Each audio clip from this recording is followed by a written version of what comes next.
All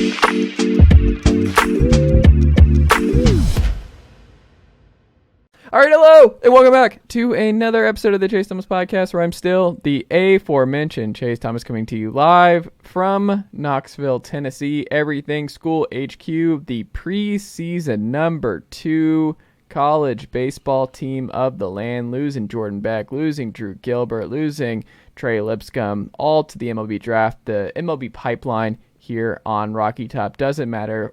Guess what? Tony Vitello has built the juggernaut of all juggernauts, preseason number 2, perfect game, puts the Vols right there to get back to Omaha after a year away. Throw the parade, preseason champs. Preseason number 2. We're throwing a parade for preseason number 2 now? Preseason number 2 is pretty good, man. Losing all that they lost, jumping right back in. Vols basketball is thrashing Mississippi State at home this week. No. It's a college baseball podcast. What's going on here? College baseball is a delight. Let's give the people what they want.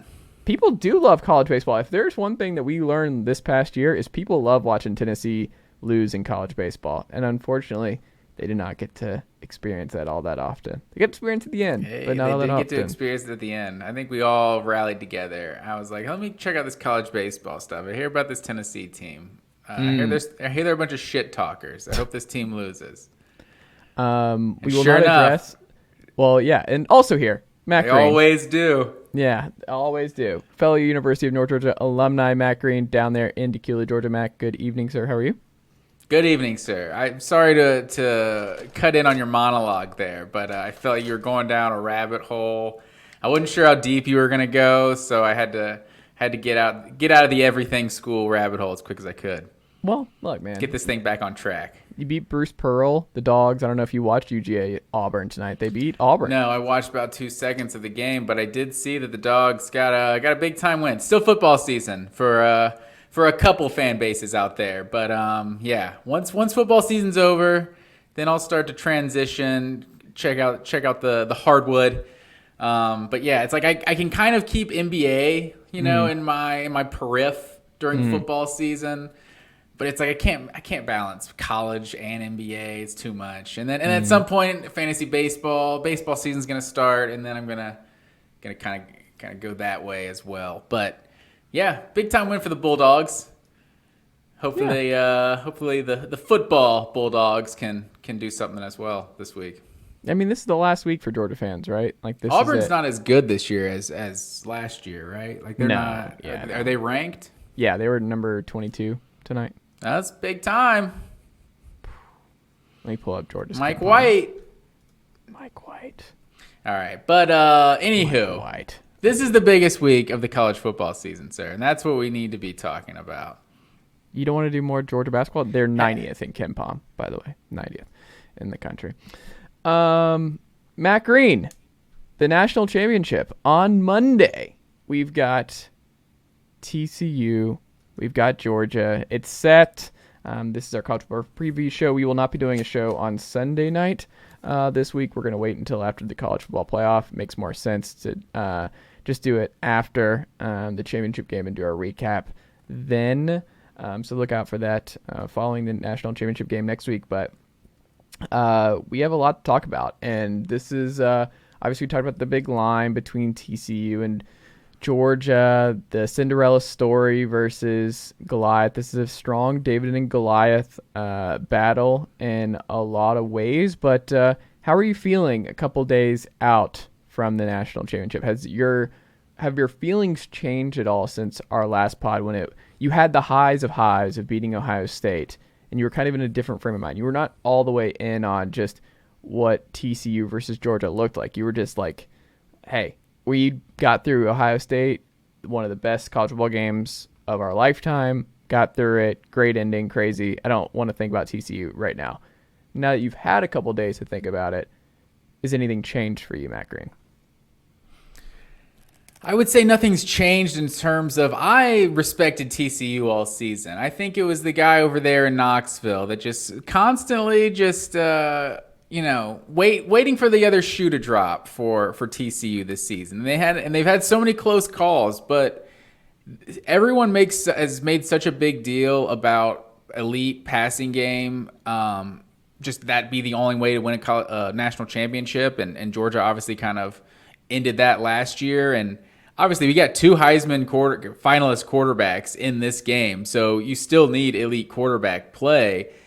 But you've always just had to have everything. You've had to be balanced. You got to have a pretty good defense. TCU's challenging that now. Like this might be one of the worst defenses we've seen, at least in the playoff era, get to the national championship. But in terms of having balance, being able to run the ball and pass the ball, like both of these teams do that so well. So yeah, Max Duggan gives Georgia kind of a different look than they've seen all season. So I ultimately if you're Georgia, you think about the 4 and 5 stars that you get, the how many more you have than TCU, and surely I kind of thought Ohio State. Most of us kind of thought Ohio State was the next best team all season long. We basically had Georgia and Ohio State 1 and 2 all year. It was just that game versus Michigan, which it's hard to know because they looked like such a better team playing Georgia than they did Michigan.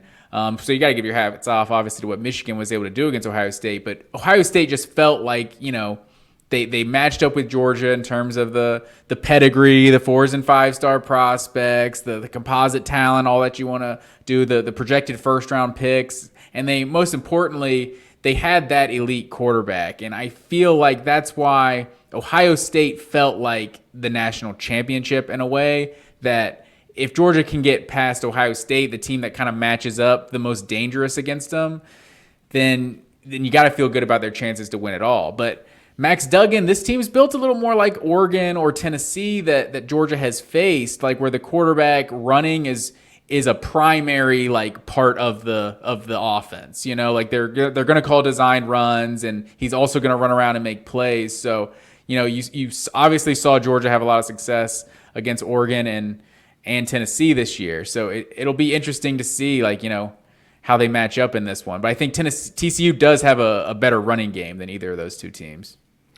Yeah, and I wonder if that is going to be something to watch. CJ Stroud, we'll get into differences with CJ Stroud and Max Duggan and stuff like that, but far more of a proven pocket guy. But he had to run and he had to scramble, but he was also incredible when pressured against Georgia on Saturday evening. His PFF grade was in the 80s, and he had not been anywhere near that when under pressure all season. And you talked about it, where that was just a different CJ Stroud than we've seen all season long.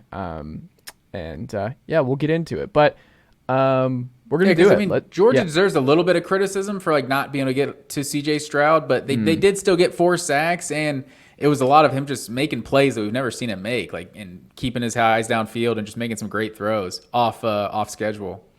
Yeah, and we should also mention, CJ was obviously a Heisman finalist, Stetson was a Heisman finalist, and Max Duggan a Heisman finalist. The 3 who are all right here, and Georgia will have to beat 2 Heisman finalists, quarterbacks in succession here, to go back-to-back for the Natty.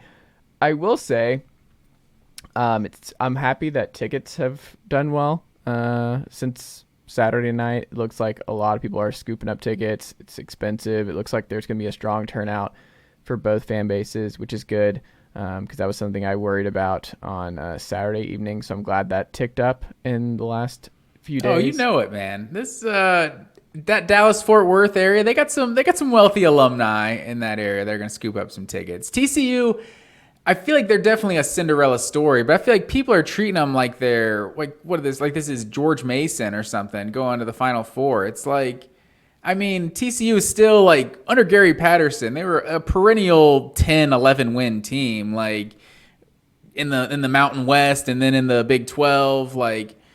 Did they win the Rose Bowl one year? I know they went to the Rose Bowl that one year with Andy Dalton. Went to the Fiesta Bowl another year. So they've been a really good program. And so they're not just some no-name football program. Obviously it's been a long time since they were on a stage nearly this big. I can't even, one of those Rose Bowls or Fiesta Bowls definitely the big, because they went undefeated, right? One of those Andy Dalton years. I think they went 13-0, I want to say. It was the year, was that 2014? I was saying 2012 or something. 2012. Or something like that. But yeah, I'm not 100% sure. But yeah, I think 1938 was their last national title. So it's been a couple years for the Horned Frogs. I mean, 10,000 undergrads, I think, at TCU, 30,000 for University of Georgia. Is that right? I think Ohio State is like 50,000 or something like that. And I think I saw that stacked up last week. But yeah, Georgia trying to become the third team to go back to back in the last 50 years. Do you know the other team? I was going to say the other two, because there's one I am not going to count, which I think you know. They only won one championship. The USC Trojans. They won it all in 2004. They did not win it all in 2003. So even though they were going for a three-peat, they only won one national championship. But yeah, Alabama 2011, 2012, and then Nebraska 94, 95. And Nebraska and Alabama, they both won 3 out of 4 when they won back-to-back. Or I guess Nebraska split the one in 97. But like Alabama had the 09, 11, and 12. So who knows? If Georgia can go back-to-back, they can get 3 out of 4. And if you think about it, I mean, how close they were to winning it all in 2017. Like, Kirby could literally be going for his third national championship in, 6 years? Like, man. It's a new era of college football, of Georgia football, for sure, man. I don't know, man. Give me Did top you 10 see, in did you everything. see, obviously, you saw the thing about the tailgating? There's no tailgating in SoFi Stadium parking lots? Yeah, that's weird. I am really curious to see what happens. There's no way in hell Georgia and TCU fans don't tailgate in that parking lot. You think people are going to be grilling and drinking in that parking lot? I have a hard time believing that. It's a good question, especially the people that are like, we spent how much money to come watch a game here? Like, the amount of money, are you really going to make a scene to not allow us to do this thing when we spent like 10 grand total to like get here, to buy tickets, to park and stay here, all that? Yeah, it's a pretty expensive trip for most of these folks who are making the trip to LA. I will also say that this is part of the issue of like where some of these games, and now the Rose Bowl is going to be a playoff venue, and that's obviously changing after this year. So Penn State will be the last basically normal Rose Bowl winner of all time. Oh, so like they'll do it on the 31st or something, the Rose Bowl? Well, it's going to be in the playoff rotation, so it's just not going to be. It's been in the playoff before. Like Georgia, Oklahoma was the Rose Bowl. Like who was it? Oregon, Florida State was the Rose Bowl that one year. Well, when they go to 12 teams in 2024, and I think they're in the rotation next year. So I think this is it, based on what I was reading. It's like, this is it. This is the last time the Rose Bowl will be like a New Year's 6. That's just not a part of the playoff. So next year it'll be the playoff, and then the year after that we go to 12. Yeah. Okay.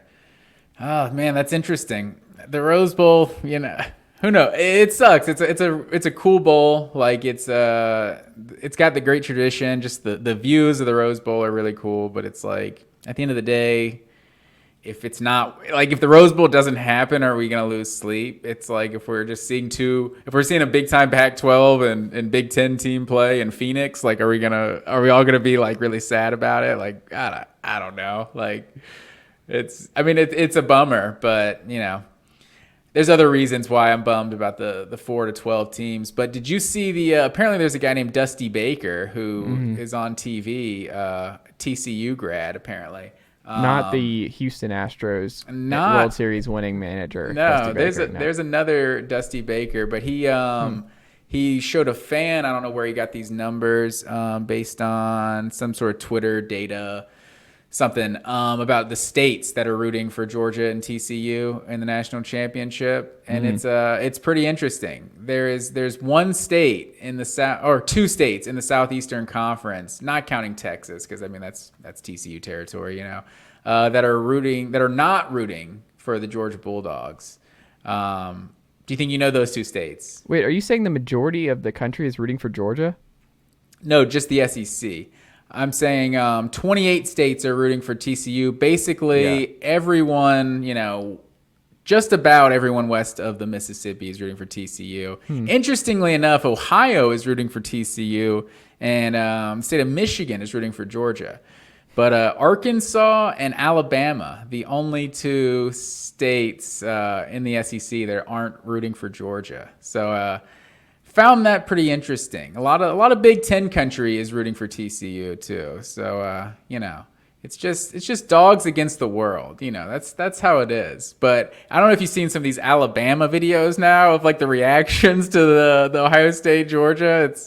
It's funny. Like I was watching these Georgia fan reaction videos for a while. Then you see Alabama fans how much they were actually hanging on Ohio State winning it.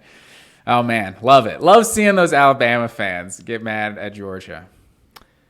And look, I mean, I would be really frustrated. I mean, it's funny because like, hey, you won a bunch of championships.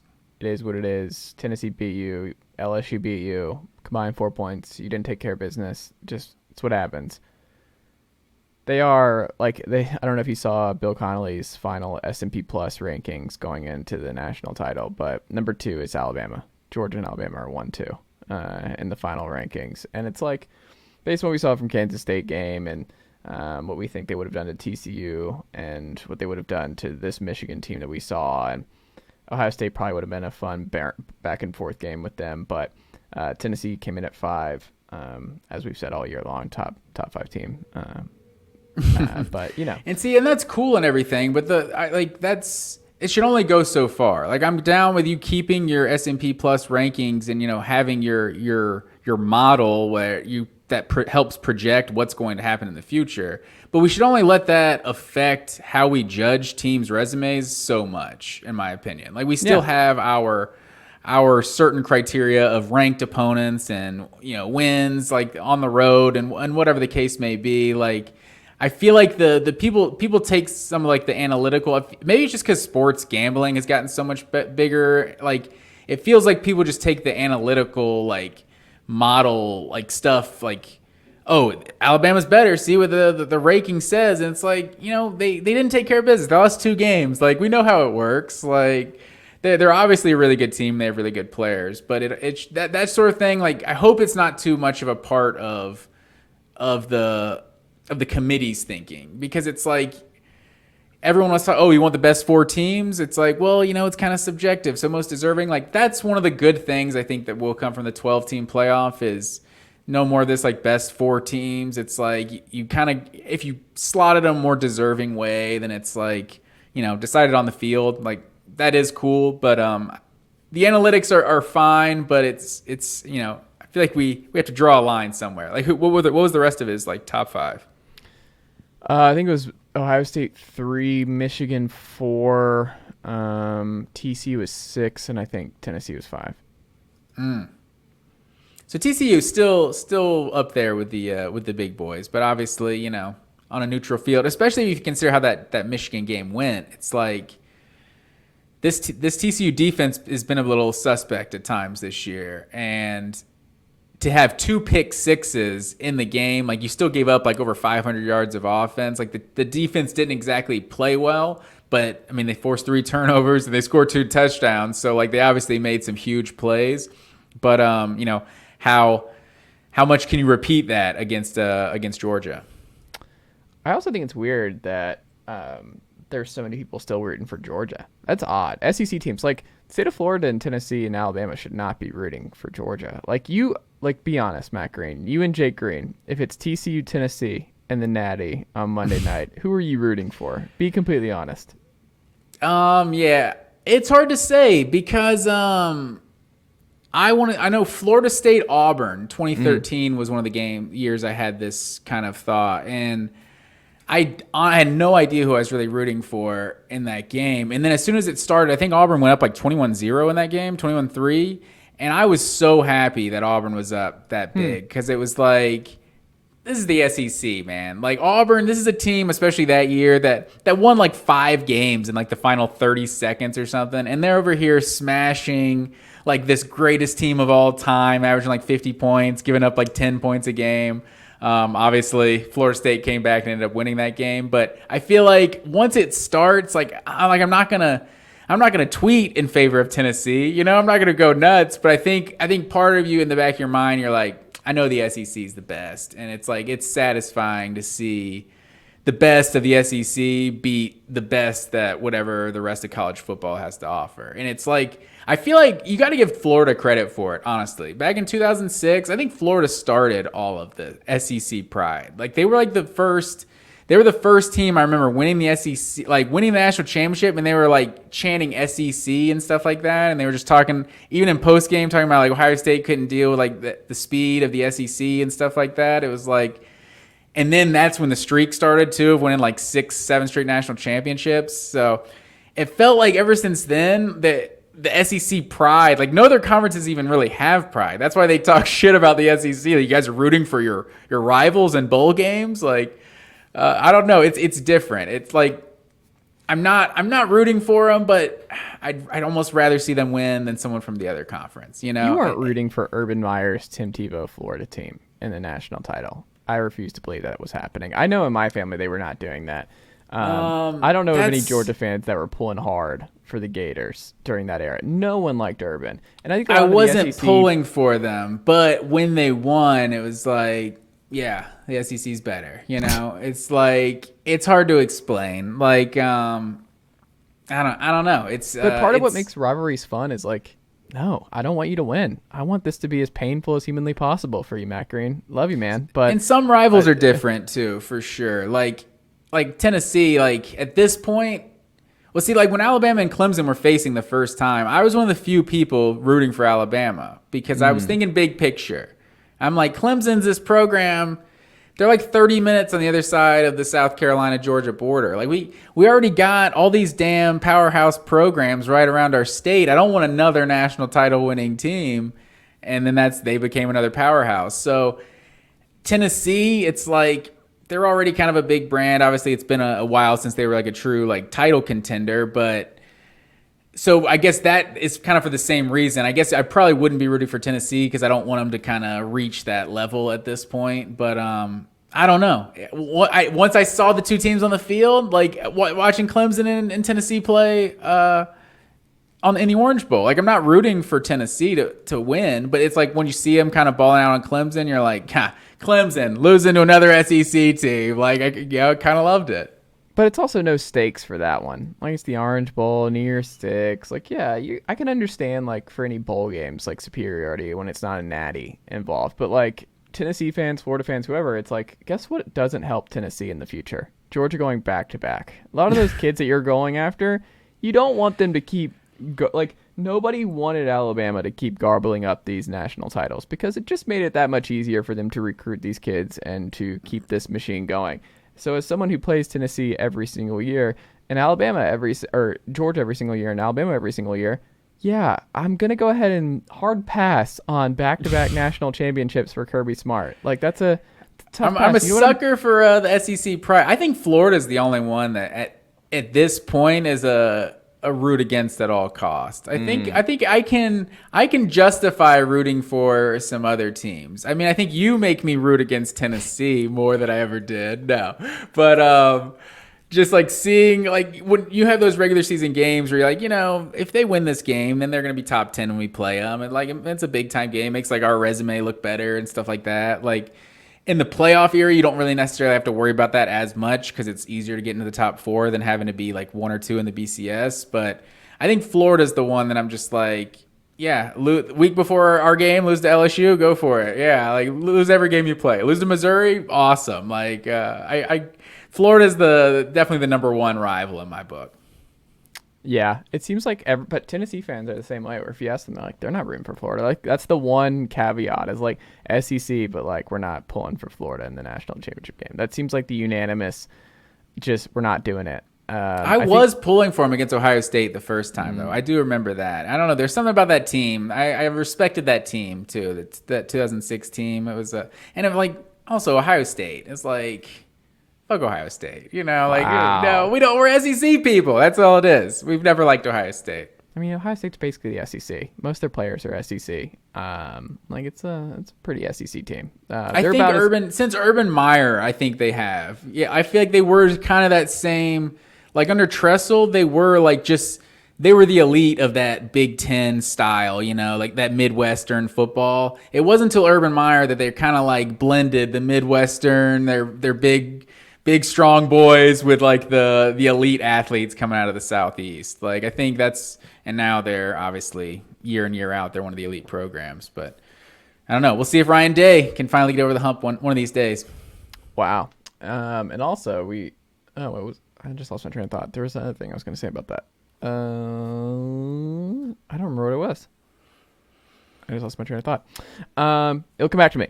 Matt Green, in terms of actually what's going to happen in this football game, let's get into our Georgia versus TCU National Championship preview, sir. I have a series of questions, some good stuff from Football Scoop, PFF, just diving through the numbers, reading different things on this matchup and all that good stuff. But I want to start with some questions for you, sir. I want to start here. How does Georgia beat TCU on Monday night? I think there's a variety of ways Georgia can beat TCU. I think that's kind of what makes them so good. Is like you look at some of their bigger games this year with like Tennessee and Oregon and LSU and Ohio State. Now it's like they've won all of those games in such different ways. Like they scored points in basically all of those games. Tennessee, that's probably the fewest they scored in any of those games. Oh yeah, by a long shot, that's the fewest they scored. So you just see I think Oregon outgained Georgia on the ground in that game. It's like that game was never close. Like just absolutely blew the doors off them. Where it was Stetson through the air throwing 4 or 5 touchdowns, and then but a lot of that short stuff to like Bowers and McIntosh and McConkey just kind of throwing those screens and those like jet sweeps and stuff like that. And then you had the game, and he kind of did the same thing against LSU. And then you look at a game like the Ohio State game where, the 3 running backs in that game had 16 carries for 154 yards, like almost 10 yards a carry. Like they were just gashing Ohio State on the ground. And then Stetson also throws for almost 400 yards and 4 total touchdowns. So there's so many ways for Georgia to beat you offensively. Like and especially look like against Ohio State, like obviously you have to give the vast majority of the credit. Like it's hard to say like Georgia's defense didn't play well, but it's hard to just say they played poorly. I think it's just Ohio State is that elite. Like Ohio State balled and played just about a perfect game offensively. So it's hard to see TCU, like doing exactly what Ohio State did. But in terms of offensively, like we know about Bowers, we obviously know about Stetson, and then McIntosh, here's a stat for you. 3rd player in SEC history to have 500 yards rushing, 500 yards passing, and 10-plus touchdowns. My brother, shout out Jake Green, gave me that stat. But do you know the other 2? I do not. Percy Harvin and Dexter McCluster, the other one. So some really dynamic players. So McIntosh, almost 800 yards on the season, 500 yards receiving. Like he's been, I think, super underrated for how good he's been this year, just because Georgia spreads it out so much and they've blown out so many teams that like he could have had his like Saquon Barkley year of having like, I'm not saying he's as good as Saquon Barkley, but having like 1,300 yards and whether 600-700 yards receiving or something.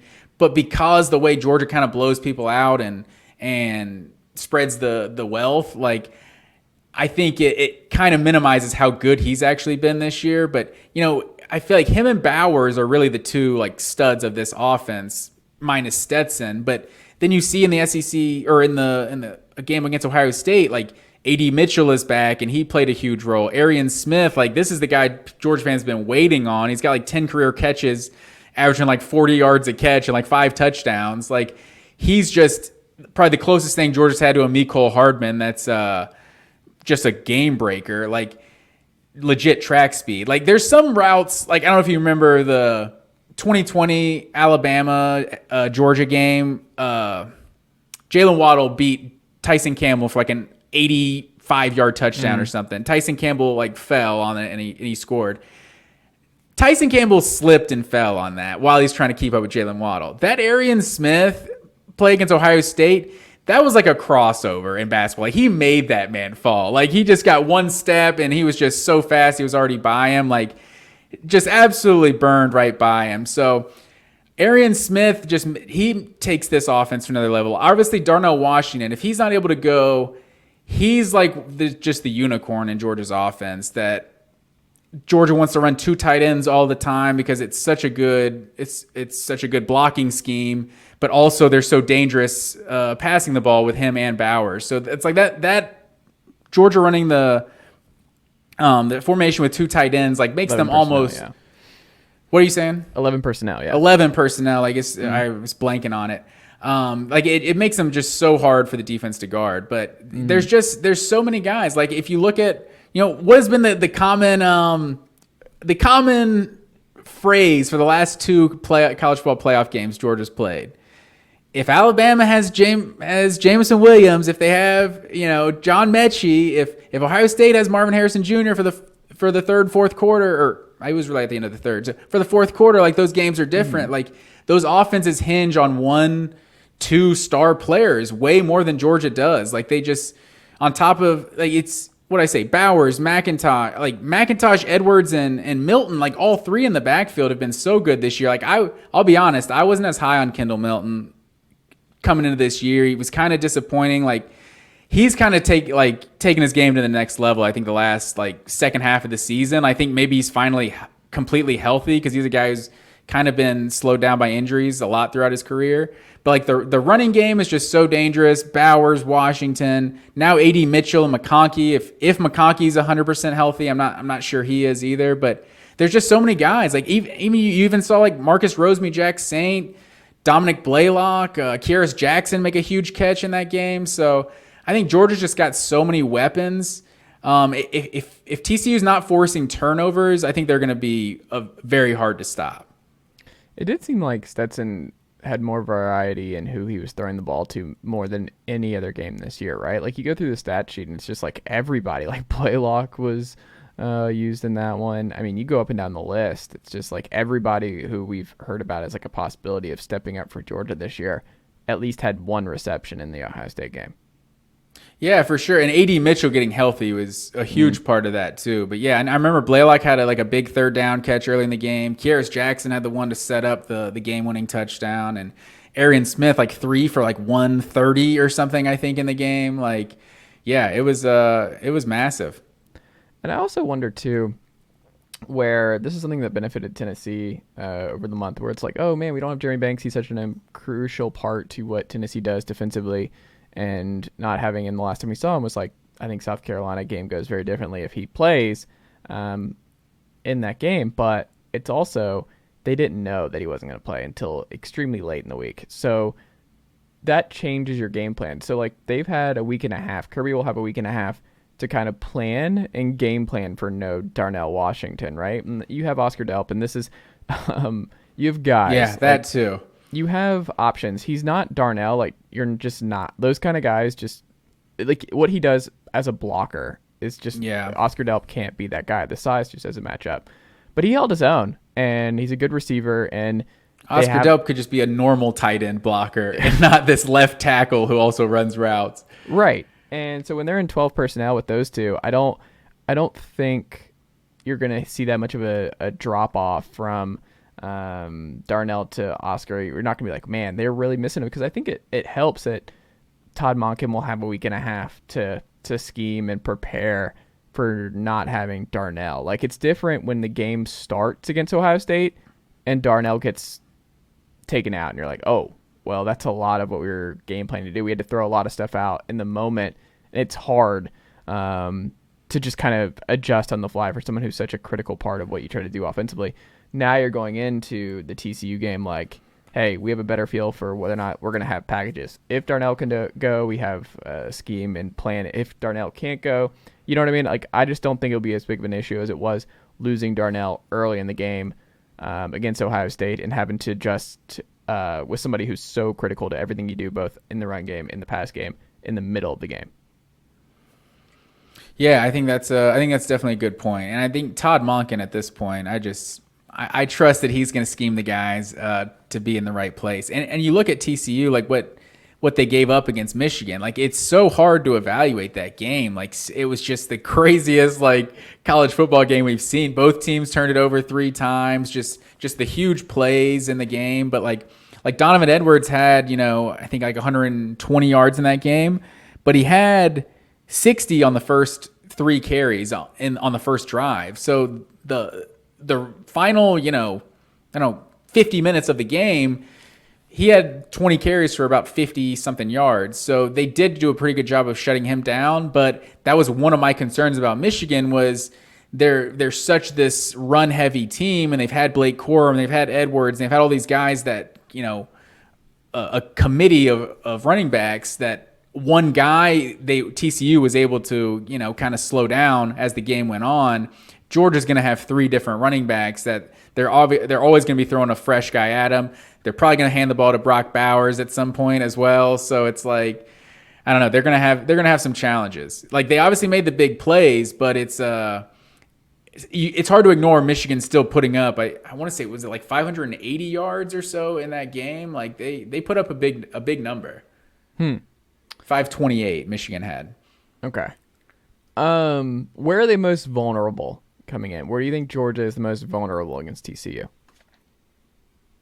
I would say Georgia, I've kind of said to you before, under Kirby Smart, they do so well against these quarterbacks that are run first dual threats that might be kind of questionable passing the ball, like an Anthony Richardson or someone like that. Like, maybe someone better than Anthony Richardson too. He's not necessarily the best version. Like a Jalen Hurts was, honestly, the first time they played him in the national championship. They kind of disrespected his passing ability, and he got benched at halftime because Georgia was putting the shackles on him. So Max Duggan, he is that run first type of guy, but he's been so good passing this year. Like, he's not CJ Stroud. And so I think that's what doesn't scare me as much about Max Duggan, is because they have Quentin Johnson. And so that's just a one elite receiver that could potentially just win some 50-50 balls and make some big plays. But it's not the same as just all those receivers that Ohio State was throwing at you, as well as CJ Stroud just putting the ball on an absolute, just dropping dimes like he was in that game. So Max Duggan, that's what it's going to take, though. And I would say that's what worries me the most, is that Max Duggan has had these games where he gets his Greg Jennings on and he puts the team on his back. So that's Max Duggan getting in hero mode is probably the things that worries me the most, as well as this running game. There hasn't been anyone that's been able to consistently run on Georgia all year, really. So Ohio State was doing it some in the second half, and they were starting. It felt like they were starting to pull away in the third quarter. So Ohio State, kept Georgia honest in the second half running the ball, but with Max Duggan being a part of this running game, if Kendre Miller's not healthy, that's obviously a huge blow for TCU. But obviously, DeMercado had a big game in his absence, and he's a solid second running back. He's been solid all year for them. So, I think that's the biggest thing. If they're able to run the ball on Georgia, which they've been able to run on most teams they've played this year, I think that's going to be how TCU wins. Because, coming into this game, Michigan was the number one rushing defense in the country, and they ran all over them. So now if you look at the numbers, Georgia's the number one run defense, but that's just because of what TCU did to Michigan last week. So it's hard to say that's your biggest concern, because as a Georgia fan, no one's been able to run on us consistently. So that's something you have to feel confident in, but TCU is probably done it better than just about anybody that Georgia's faced this year. Definitely with a running, and there's not one they faced really with the running ability of Max Duggan. Like Hendon Hooker is definitely a good runner, and Bo Nix is a good runner, but I don't know. Max Duggan just gets those hard yards. Like Hendon Hooker will put his head down on a linebacker or a safety, but I don't know. Max Duggan, he seems like he's built different. He's bigger. Max Duggan's he's undersized. He definitely wants the contact more than Hendon, but he's just a bigger. Is he bigger than Hooker though? Height, weight? Yeah, for sure. Max Hooker Duggan looks big. a little lean. This is some 6'2", 210. Let's see. He's definitely bigger than 210 now. But what is Hendon? There's in no your way. bra. Okay. Let's see. 6'2". Hendon's probably taller. Yeah, he's 6'4", but there's no way he's the same frame. Yeah, he's definitely not built the same as a runner. Nah. Matchup to watch if you're a Georgia fan, because we saw the matchup to watch in the Ohio State game was the fact that Georgia was kind of they were in a dogfight, for lack of a better word, with Marvin Harrison Jr. and the receivers for Ohio State. The difference I think here is Quentin Johnson. Like, he had the big play, the 70-yarder, but he's more of a catch in traffic kind of guy. He's not just gonna burn you in different ways. Like, it's just gonna be more contested stuff. So like him and Keely Ringo, who I'm sure is gonna be his assignment, it's just gonna be a physical, more like Cedric Tillman versus Ringo type of game, instead of just like Ringo could not keep up with just the kind of just how good Marvin Harrison was at getting away from guys and finding the soft spots and zones and just faster, better. Like, he's just a little bit different. He's not as physical of a receiver, and this is going to be more of a physical kind of guy that I think maybe Keely Ringo matches up better with in this game. And it wasn't just Harrison Jr. either. I mean, there was Ibuka and there was Julian Fleming too, but I was kind of thinking the same thing, because he doesn't seem like the same burner, the same like kind of quick route runner. Like the run after catch kind of, he doesn't seem like, I mean, obviously he had a damn good run after catch against Michigan. We don't see that very often. But yeah, he is that throw it up for him, make a contested catch, and that seems like up Keely Ringo's alley. Like, he's a guy who plays the ball great. He's huge for a corner. Like, Rusty Mansell for Dawgs 24/7 is always talking about, like, every time I'm around Keely Ringo, I'm just like shocked at how big he is. Just because, I mean, this guy's a cornerback. So like, people, have kind of, downgraded him based on that, what he did against Ohio State. I think it's a little bit of an overreaction, because it's like Marvin Harrison Jr. is going to be probably an NFL superstar. So like, you had a bad game against Jamar Chase. That doesn't mean you can't play in the NFL, So I think Keely Ringo is still a really good player. And I think, you just look at him, his build and the way he plays the ball, I think that's not the worst matchup. And even Kamari Lassiter on the other side, because Georgia really doesn't move their corners that often. Like, he's another physical corner on that side. But I think Ringo is definitely the matchup Georgia would want in going against Quentin Johnston. I would agree. How does TCU win on the flip side here, Matt Green? If you had to look in your crystal ball, how does TCU beat Georgia? Yeah, I think it's like I said, I think it's the Max Duggan, putting the team on his back, and they have to get a turnover. Like, they have to get a turnover or two. Like, I think like that was the biggest difference in the Ohio State game for Georgia, because a lot is made, I think, in the Georgia Ohio State game. Like, Kirby Smart was talking about how well Ohio State played, and they may have been the more deserving team, and it's like, I feel like the common narrative is Ohio State was the better team, but Georgia found a way to win. It's like, oh, okay, we were being a little humble here. Like, Ohio State played a great game, but Georgia still played a really damn good game too. Like, Georgia had more rushing yards, Georgia had more passing yards. Like, Georgia, they were moving the ball on Ohio State the same way Ohio State was moving it on them. They missed 2 field goals. They also threw an interception, and I think that's the biggest difference is Ohio State was able to hold to break serve with getting that turnover early, and then it's like the game it could be a little different if Georgia hits some of those field goals as well. So I think TCU is going to have to get some of those breaks. Like, they're going to have to get a turnover, maybe even a missed field goal, like some of those like kind of momentum changing plays, and it's gonna take Max Duggan just kind of making those off-schedule plays, because, like, obviously you saw that's what gave Georgia's defense the most trouble. Like, that's what we saw Bryce Young do to them at times. That's what we saw, CJ Stroud do so many times last week. It's just that running around, making something happen. That's what it's going to take, I think, ultimately to beat for TCU to win this game. Yeah, I'm curious too. Like, will the pass rush be better against TCU? Do you think they get home more against this TCU front? And do you expect Max Duggan to struggle more with what Georgia's going to do? How healthy are they at edge going into this game? Yeah, I mean, I think that's definitely where you have to worry about Georgia. I think Chaz Chambliss is the one that got hurt, and he's already the backup behind Nolan Smith, who's missed the second half of the season. So Chaz Chambliss, I think they expect him to play, but I don't know if that's guaranteed. And then I don't think there's any other injuries that are going to go into this game, but that's Williams is okay. Yeah, I don't know of any like lingering issues for Michael Williams or like Robert Beal or anything, but Georgia's definitely thin at that spot. You saw multiple true freshmen. Marvin Jones Jr., Jalen Walker were both in. Like Jalen Walker has been a third down only player. It's kind of like been a thing under Kirby Smart. It seems like some of the big time freshmen, like the Nakobe Deans and Trayvon Walkers, would come in on those third down packages. And Jalen Walker's been one of those guys this year, number 11. And he was in on a lot of first and second downs in the third and fourth quarter in that game, and that was more than I've ever seen him on the field. So that's definitely a concern, just getting after the passer. But I think Georgia's got some good linebackers. I mean, and Jalen Carter, like Ohio State did a great job on Jalen Carter. I think probably holding him a little bit, but you do what you get away with. It's not holding if they don't call it.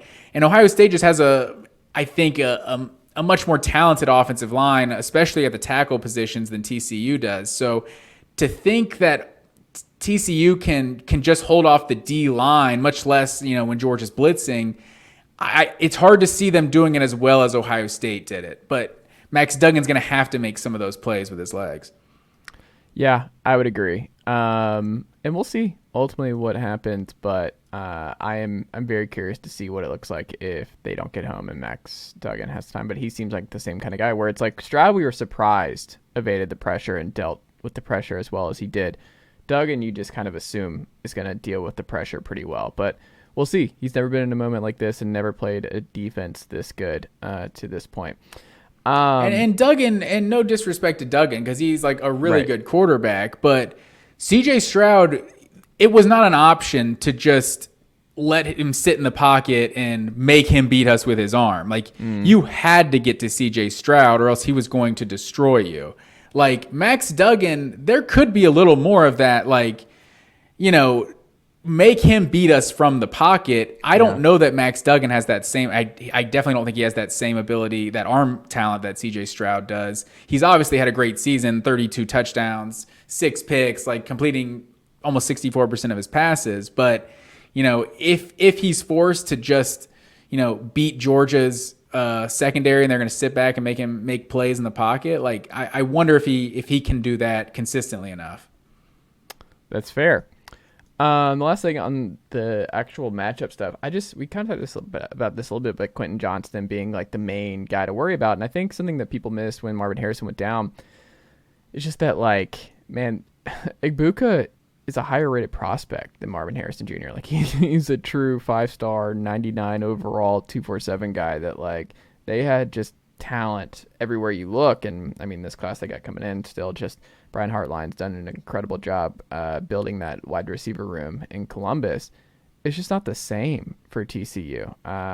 We'll see how healthy Kendry Miller is. I think that's extremely important for the Frogs coming into this one. They need him coming into this, but it's just they don't have the game breakers that puts Georgia's secondary on their heels. I don't think they're going into this game nearly as fearful about the inexperience of Malachi Starks and on the back end.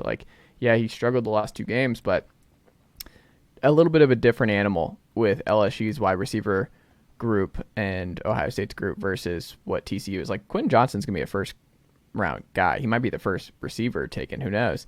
But it's just there's a drop-off from there, and I think that's going to be interesting to see what that drop-off means for this Georgia secondary and how much that limits what TCU is able to do against Georgia that they've been able to take care of against everybody else to this point.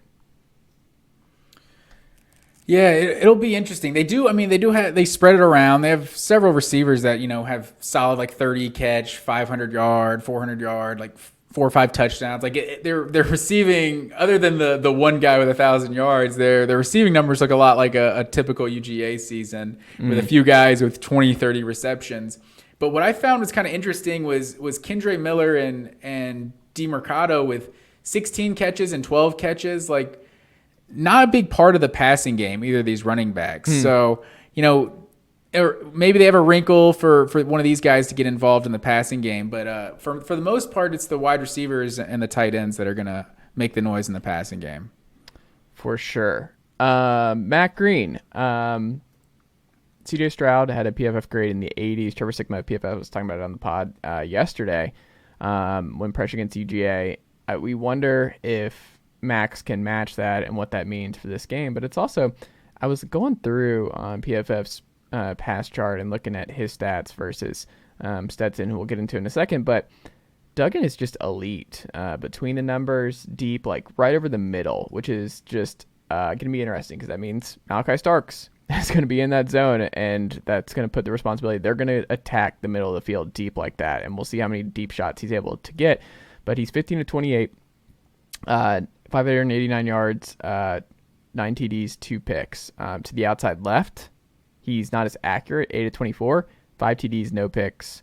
But deep balls, he's comfortable, and obviously up close, things just at the line of scrimmage or behind, a lot of screens, not a lot of play action. Only 72% of his dropbacks, or 72% of his dropbacks did not have play action. 27% did. So not a heavy play action team for the Frogs. But I'm curious, like when he was under pressure, he had a 41% completion percentage this year. 51 overall offensive grade. When he's kept clean, 91 PFF grade. So there's this idea that like Max Duggan's going to be ready for the blitz and ready for what Georgia throws at him. The numbers aren't good. 6 TDs, 1 pick, but I mean 41% completion percentage. And just the difference between kept clean, 91 offensive grade, 53, 26 TDs, 5 picks. You go up and down the list, it's like, I don't know, man. 15 big time throws when he's kept clean, only 6 all season long when he's under pressure. So I think that's something to monitor because we'll get into Stetson and how that one of the narratives that people miss with Stetson, specifically a Tennessee ex-quarterback who went after Stetson this week. Oh, man. We got to talk about that. We don't have to. I don't think we have to give light to it. It's just your boy, Eric Ainge. He's not my boy. It's just not. Look, I can't help what other people say. Like, it's just bad-spirited, mean-spirited, and something that I don't agree with. But with all that being said, what do you think about that and Max's numbers when under pressure and how that changes your perspective on what's to come on Monday?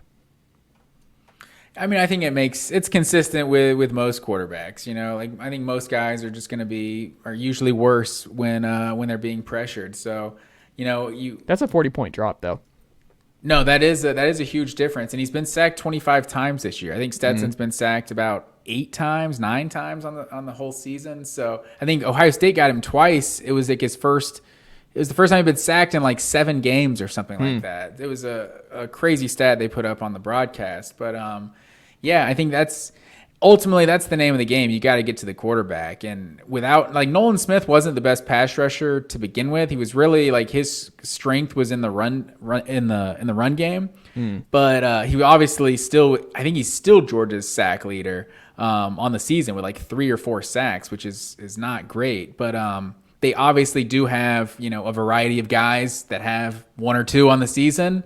But you're going to need to get pressure ultimately because, I mean, this TCU offense has been super dynamic this year.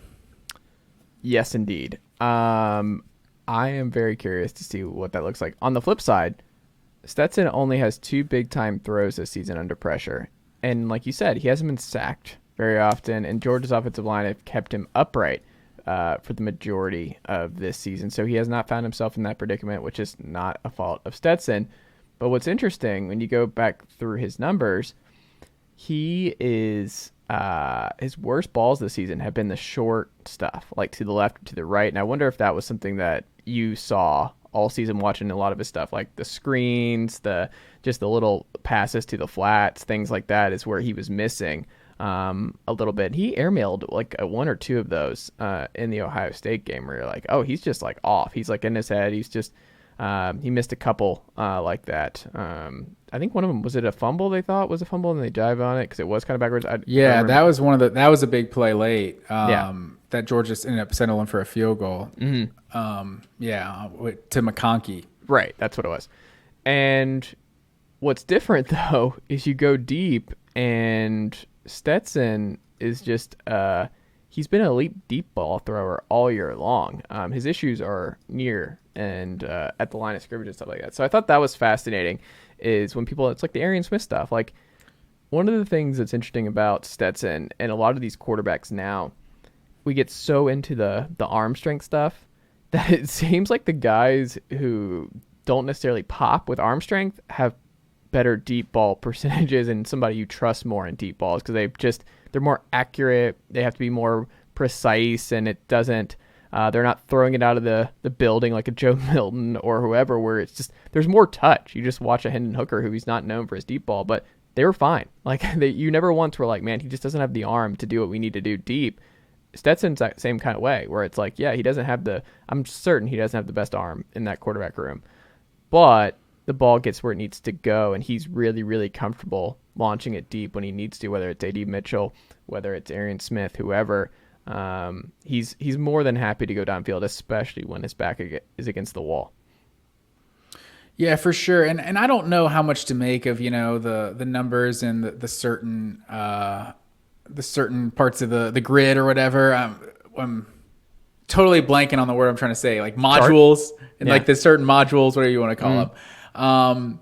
But I feel like more than anything, he just seems like such a rhythm guy. Like if the offense is in rhythm, it seems like when Georgia does like their up tempo stuff is when he seems like he's doing his best. When he's kind of, things are moving kind of quickly. Like I know there's been those games like against LSU. There was a series where he had a couple of these like little Johnny Manziel type plays, a couple in a row, and then he gave it a little okay. Let's slow down. Let's take it easy. Like I don't want to go too crazy, but like when you see him in the pocket and he's in rhythm and he's throwing on schedule, that's when it like you see like there's certain ways he delivers it. I know like the one against McConkey, like the deep ball to McConkey in the Tennessee game. It was like coming off the turnover, just like going deep. It was just like the way he threw it. You just felt like, oh, he's got somebody. Like there's whenever he's in the pocket, you saw it a lot versus Ohio State early in the game, and he's pump faking and he's tapping the ball like. Guys are covered. That's when you're worried like Stetson's going to force something. She's going to try too hard to make a play in traffic or something like that because he almost threw a bad interception in the red zone. I think it was literally that play after we're talking about the one of McConkey. That was right after the Brock Bowers somehow keeping himself off the inbounds and getting that 4th down conversion. Then 2nd down, it was like 2nd and goal from like the 3 or something, and that's when they ran that play to McConkey and we went backwards. So it was like 3rd and goal from the 13.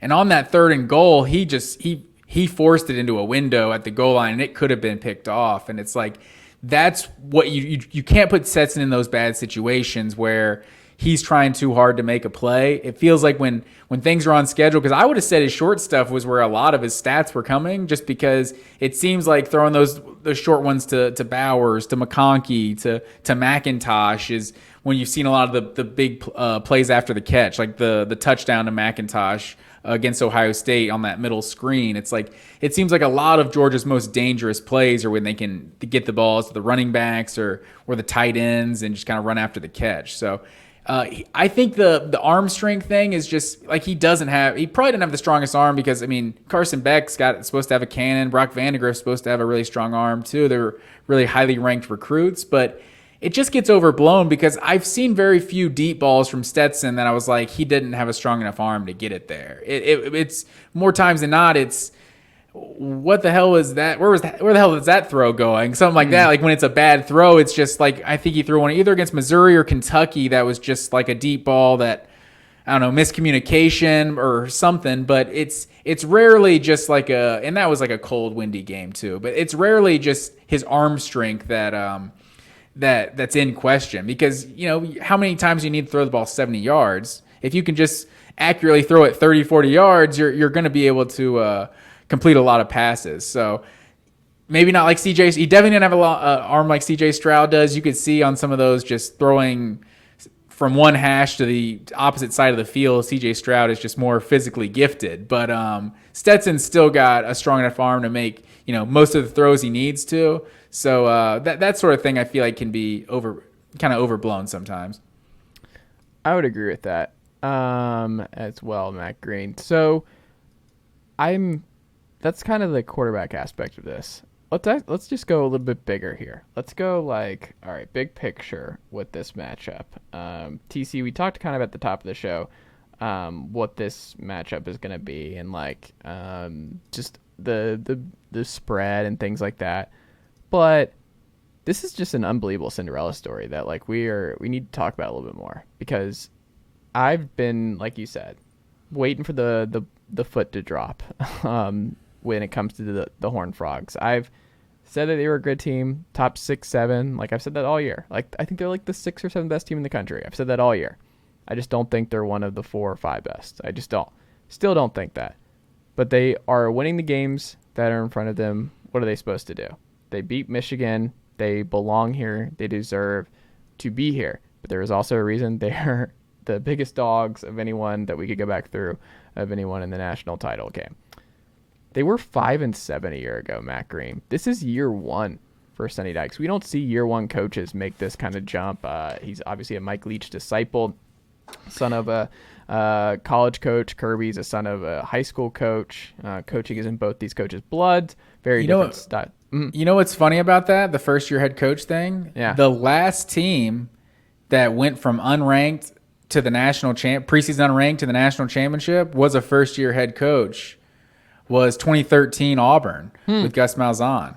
So it's kind of interesting. That's the last time that a preseason unranked team, and the last time a preseason unranked team won the national championship. Do you have that stat handy? Wait, say it again. Last time a preseason unranked team won the national championship, quote unquote won, because they split it. What conference? I'm just gonna tell you. Okay. 1990. The Georgia Tech Yellow Jackets. Wow. Yeah, so it's been a while. But yeah, the Auburn thing, I thought that was interesting with the first-year head coach. But I'll let you get back to what you're saying. Well, so one is coached. Football Scoop did a really good piece. Zach Barnett from the show did a really great piece outlining this. And there's so many good nuggets that I wanted to share on this program. So they went 5-7 a year ago, and all this is in Zach's piece that I highly encourage folks to go check out. They're coached by a head coach and offensive coordinator that went 8-4 in the American in 2021, Garrett Riley, which I forgot someone posted on Twitter. Like it has to.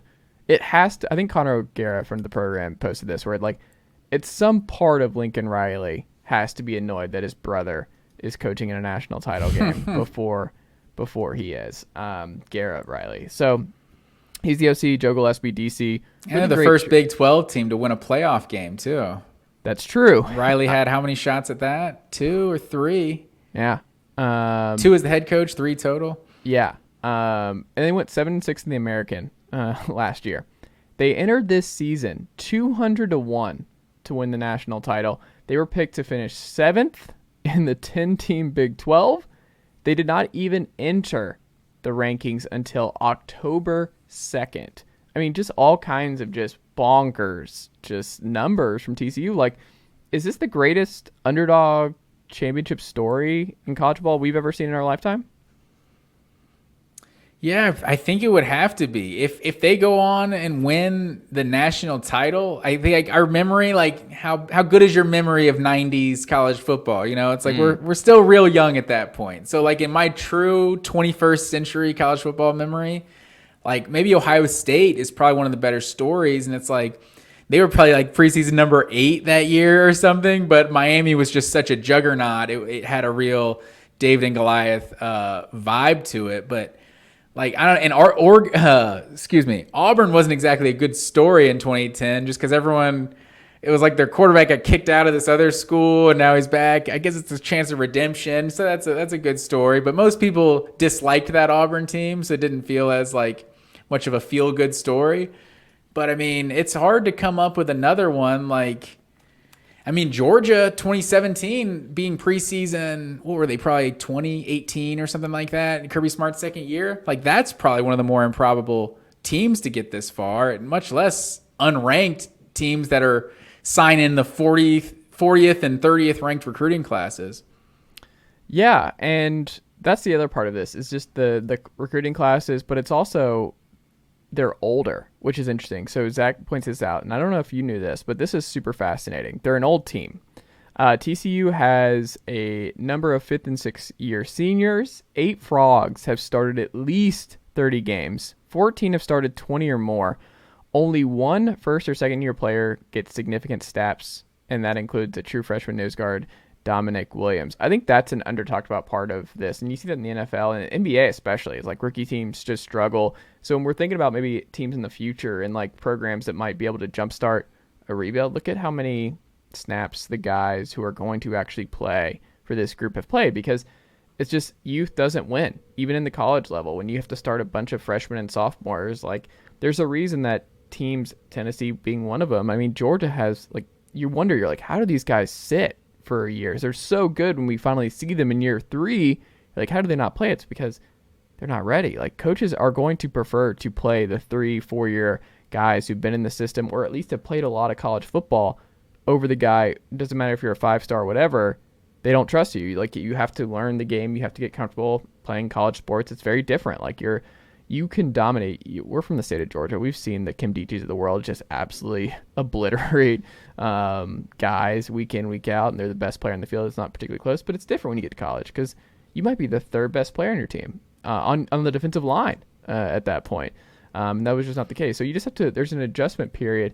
And TCU being an older team, as Zach points out, I think is an under-talked about part of this, is that they're older across the board, and you have like the Hodges of the world at linebacker, the dude who transferred in from Navy. Dude's a ball hawk, just an absolute madman.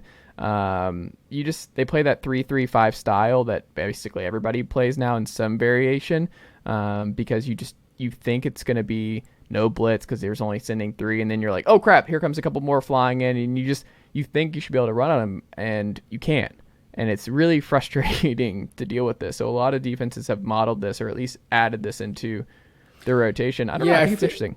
I feel like the 3-3-5 thing, it's like when people talk about the pro style offense, I feel like so much is made of it. It's like you look at Georgia, and like Georgia would call themselves like a 3-4 because that's like what they typically run. But it's like you got 5 defensive backs on the field basically the entire time. So just about everybody's running a 3-3-5, or maybe it's a 4-2-5 at some times. But it's like you basically have, in today's football, you basically always have 5 defensive backs on the field. Yeah, the base is the nickel now. No one's starting off in the 4-3 anymore. Yeah, exactly. So, maybe this transfer portal era and all this, it's like maybe this will be the ultimate equalizer, like kind of how college basketball is. Like the talent is going, like the elite of elite talent is going to a handful of programs, but it's the ones that can stack that next level of talent that's not going to the NBA, that's going to hang around for 3 or 4 years. Like you can actually build a championship contender with that sort of team. Yeah. So there you go. There was also some other couple interesting things from this. So they're also really healthy. And this is something that I think we need to talk about when the playoff goes to 12, right? Is just health is going to be so critical. And that comes with depth. But like it's going to be 15, 16 games for a lot of these Power 5 schools. And that's why like the Group of 5 schools just have no shot. You're not going to have the depth. Like you could win a 4-team playoff. Like TCU can pull this off now. Or even a Tulane, who we saw just beat USC. Like, Tulane could have beaten Michigan. Like, you could have seen a scenario where they beat a Michigan this year in the playoff. But in a one-game scenario, yeah, anything can happen. Right. It's just asking these rosters to hold up over a 3-4 game playoff, or 3-4 matchup playoff against the best of the best in these highly physical games. It's going to be almost impossible. It's going to be next to impossible. And TCU's healthy. Outside of Johnston, who dealt with some ankle stuff later on in the year, but we saw him against Michigan. He's fine. Kendry Miller has been healthy all year long up until this point. Max Duggan has started every game, as Zach points out, since rejoining the lineup in week 2.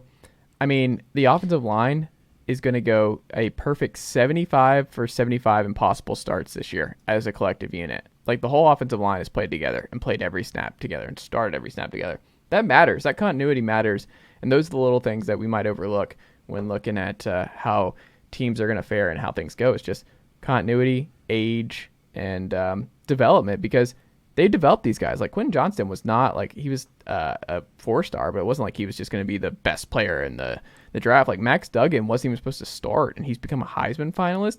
They deserve all the credit in the world for that. They deserve all the credit in the world for developing LaDainian Tomlinson's nephew, cousin? I forget which one. Something like that. Well, he's really good, and he wasn't just because he was a Tomlinson. You're like, oh, he must have been like a 4-star. No, he was an afterthought, and he's a Thorpe winner for this TCU team. So they developed really well. Gary Patterson, a lot of his players are responsible on the defensive side for this, but like little things like that, man, where it's just you need so many different variables to get to this point. You need to coach well, and they have a great staff with Garrett Riley, Sonny Dykes, and Joe Gillespie. It's just a great group. They had the base that Gary Patterson built on the defensive side of the ball, so they did not have to lose a lot there, and he's such a great defensive coach. The offense was the issue the last couple of years during the Gary Patterson fall from grace in Fort Worth. And then you just look at, you get the Heisman quarterback play. You need that if you're a smaller team trying to make the playoff, like Desmond Ridder was that guy from Cincinnati last year. You got to have it. You got to have the Heisman type quarterback to lead you with this group.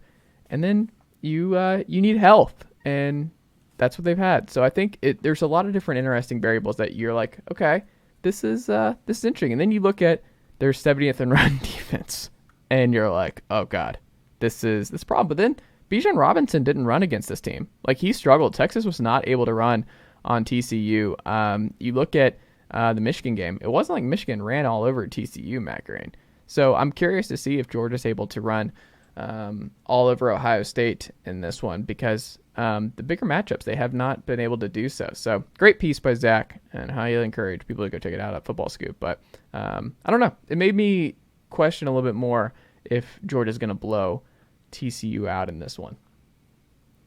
I definitely don't see a blowout coming. I think TCU is a good team. So I think when you the like you said, the running defense, like that's the biggest question mark for me. Like, if they're just getting gashed on the ground by Georgia, then that's definitely something to worry about. But Texas, who was it? Texas, Kansas, and it wasn't Kansas State, but I remember the three best offenses they faced in the Big 12 this year. Like, Texas Tech was the other one, because they're the number one offense in the Big 12, but TCU. But there was kind of some mixed results. Like, Kansas had a lot of success. That was like a shootout. Obviously, that was a different Kansas team they faced early on. Texas Tech, I think, scored like close to 30 on them. But Texas, they really put the shackles on Texas. So I don't know how much Texas necessarily is as a comp to Georgia. Like, they're just not really the same style, like, of offense. Like, they obviously have a super dynamic running game, and they were able to shut that down. So, they are, Quinn Ewers, one of the more talented quarterbacks they face. So, that's probably one of the games they look to and think if they can do that against Texas, I guess that's probably maybe one of the closer teams to Georgia. But I think Georgia's just a much more dynamic offense, kind of more balanced all around. Yeah.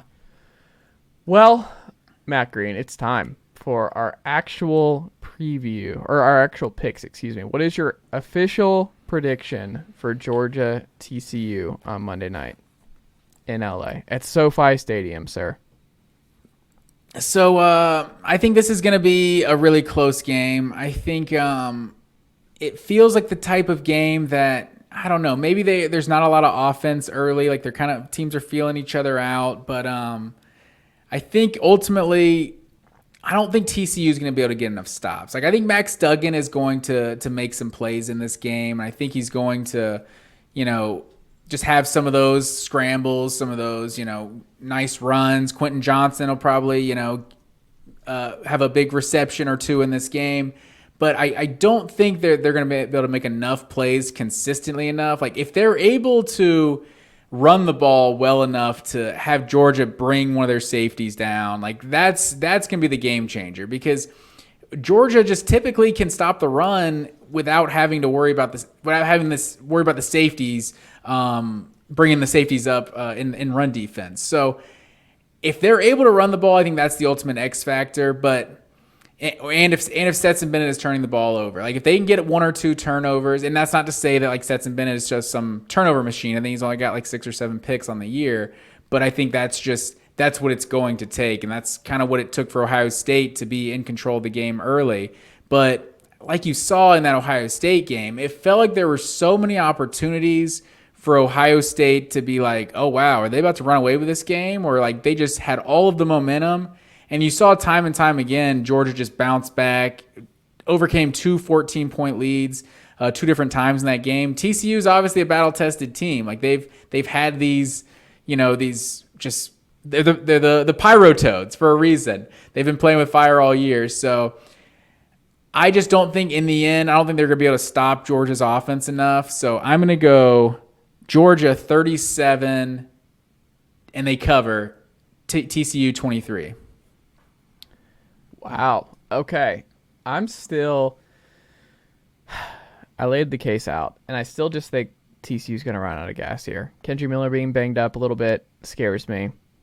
I think the difference between what Ohio State did and what TCU's going to do, like TCU's not going to catch Georgia by surprise. Like they played the same game every single week. It's just chaos. Everything's chaos. You don't need to watch till the second half because they're going to sleepwalk through the first. It doesn't matter where they're at. The second half is going to be bonkers. It's just what they do.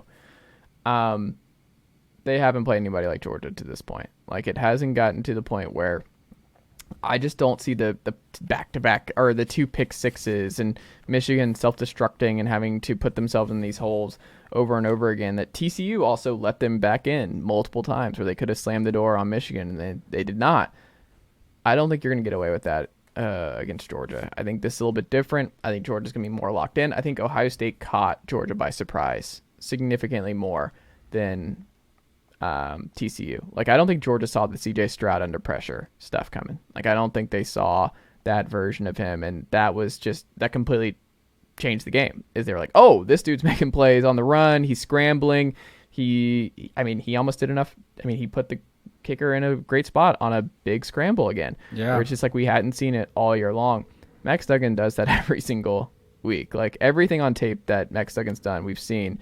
And there's just a difference between the number 1 overall talent and the talent that Ohio State has. Like, there's a reason that a lot of people were like a preseason national championship pick was Ohio State. I think you picked Ohio State before the season to win the national title in this very program. There's a reason that TCU was not ranked. And I think we're going to hit that final bit where it's like the depth and the talent level was such a big reason as to why Ohio State was able to jump on Georgia that I don't see it from TCU. So I think my final pick here is I'm going to say Georgia 42, TCU 24.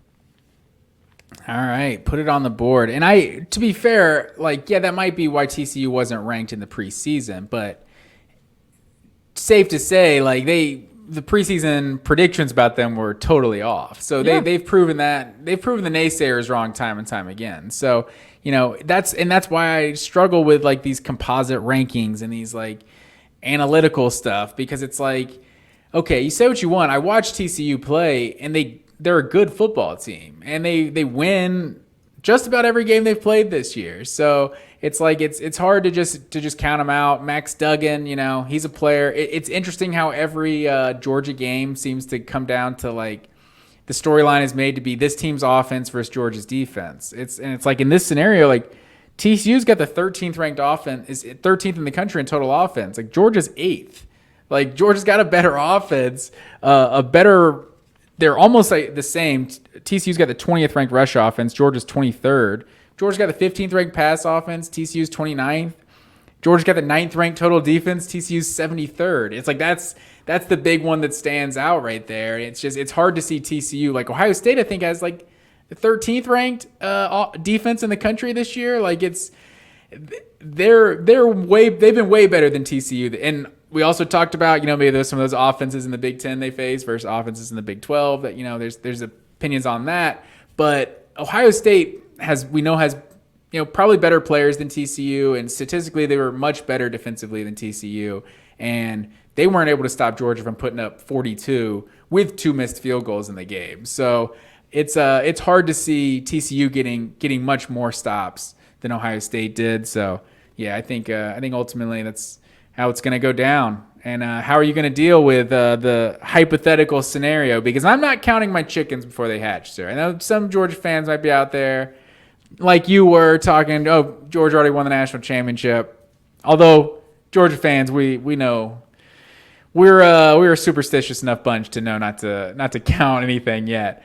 But TCU is a good team, so it's we'll see what happens. I got to feel good about my Dogs, but what are your thoughts going to be hypothetically if Georgia is a back-to-back national champion. Baseball opens in like a month.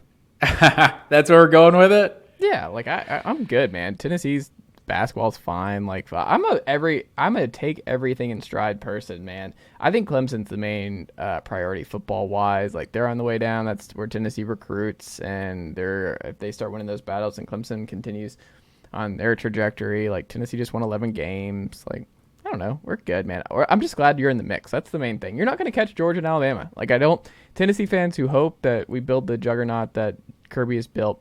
Just not feasible. You don't have the talent base in the state of Tennessee that Georgia does. It's just not ever going to happen. I don't think. So I want to be in the mix. I want to be in that top 12 every single year and in recruiting and look, see what happens. Like I'm content, man. It was a great season.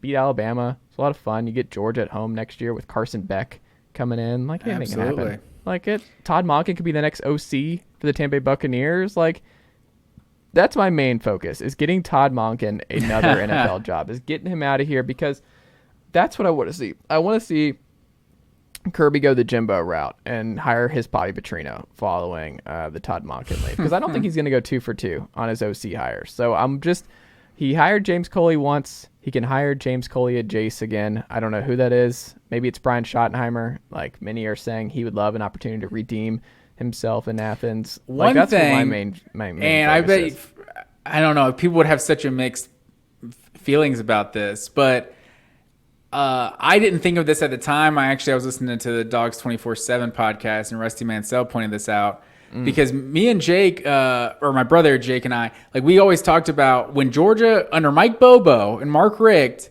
Georgia ran the same 2-point conversion play every single time. Guy rolls out to the right, all the action's going to the right, and it's like you throw it to either the guy who stops in the middle or you throw it to the guy by the pylon. Like every time. Like that was what we ran, and it worked all the time. Todd Monken's done a lot. Todd Monken's awesome with the media, honestly. I wish Todd Monken would talk to the media more. Like he squashed so much of the Stetson hate going to the playoff last year. Like just by talking to the media. Isn't that like a Kirby thing? He doesn't let the assistants maybe, but Todd Monken's awesome talking to the media, just how unfiltered he is. But he was the first one to give so much credit to Mike Bobo of what Mike Bobo's contributed to this staff. So like he's like, there's just so many guys on this Georgia staff that love Georgia. He's like, there's no, guys who've been coaches in this industry for 20 years that are going to be drawing up this stuff like after hours, like Bobo and some of these Muschamp and some of these guys that like are just Georgia through and through. So that 2-point conversion Georgia ran against Ohio State or to McConkey in the fourth quarter, like that was classic Mike Bobo right there. So if you see, if Monken does go, like Mike Bobo is on this staff right now. Like I wouldn't be surprised to see Bobo back on this staff. Like we're just bringing all the Mark Richt guys back. Like it's just you got Kirby running the show now, which honestly that's probably all you need. Like if the way Mark Richt was running a damn good program, I'm sure all the coaches he had were really good. It was just like it was that recruiting. It was really really good recruiting. It was never elite of the elite, and it's like that's what Kirby Smart's doing now. And that's the other thing, like it took that second championship for Dabo to get that like that Saban conversation, to get it like 1A 1B, which it would never was 1A 1B, but when Dabo got his second title, like that's when he started to get talked about in that elite of the elite head coaches. Like if Kirby gets the back-to-back championship, like 3 national title appearances in the last 6 years, like you got to start to have those conversations on where you rank Kirby. And I think Saban's the only person you can really justify being ahead of him. And like, in terms of career accomplishments, Saban's obviously won, but with what Georgia's doing right now, it's hard to rank it's hard to say you'd take anybody over Kirby Smart right now today in college football.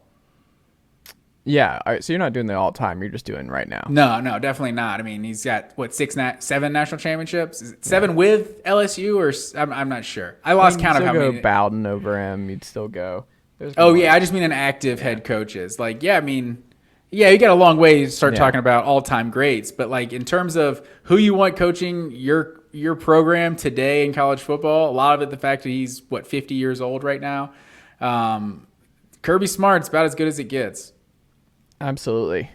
All right, Matt Green. Well, man, next time we talk, you'll either be a national champion, back-to-back national champion. I mean, will you be upset? I feel like it would hurt more to lose to TCU than anything else. Like, there's just something about, like, because the jokes would never end. Like, no matter what goodwill Kirby and Georgia has bought by winning as much as they have over the last 2 years, because the Georgia sports stuff, the Dogs get roped in with the Falcons and the Hawks and the Braves and the heartache and that sort of thing. If they lose a close game to TCU, I'm just gonna go ahead and tell you, like, that's gonna be just driven home and just be something that will be in the thorn of the side, like the thorn in the side of every Georgia fan forever, because they'll be like, yeah, you could have done more, but like, didn't you lose to TCU in the national title game? Isn't that what happened? Like, the TCU Horned Frogs. But if TCU wins the national SEC. That's what I don't understand. If TCU wins the national championship, obviously they're a damn good team. So, like, how can it be? I'm saying it won't be rational. I'm saying that you're going to get that forever. Like, Gator fans will do it. Like, Florida never lost to TCU in the national title game. Tennessee fans we never lost to TCU. The fans of the 6 and 7 team talking about how embarrassing it is to lose in the national championship. But they're going to do it, is what I'm saying. No, I mean, I'm sure there's going to be those fans out there, but it doesn't mean it's a legitimate argument. So if TCU wins, I mean, I'm sure there'll be the people who try to troll Georgia about it. But I mean, if TCU wins, that's like one of the greatest stories in the history of college football. Like, so it's going to be the biggest championship upset. I had that written down too. I don't think I ever said that. This is the 4th time it's been a double-digit favorite in the national title game. 2000 FSU was a 10-point favorite over Oklahoma. They lost. 2002 Miami was an 11-point favorite over Ohio State. They lost. 2012 Alabama was a 10-point favorite over Notre Dame. They blasted them. And then 2013 FSU was a 12-point favorite over Auburn. And they won, obviously, right there at the end. So it's been a mixed bag for teams that have been huge favorites on this stage. So, I think last year's, I'll definitely be disappointed, obviously.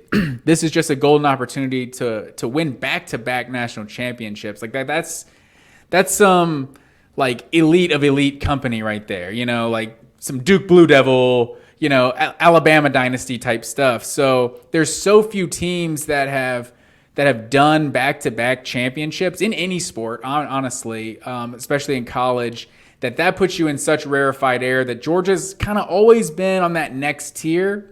Like, you even look at that, like, they actually, if they win this game, I think right now they are tied, 3-way tie for 9th place in college football history. USC, Tennessee, and Georgia have the same number of wins all time. And I believe Georgia can pass USC and Tennessee. It'd be 9th all time.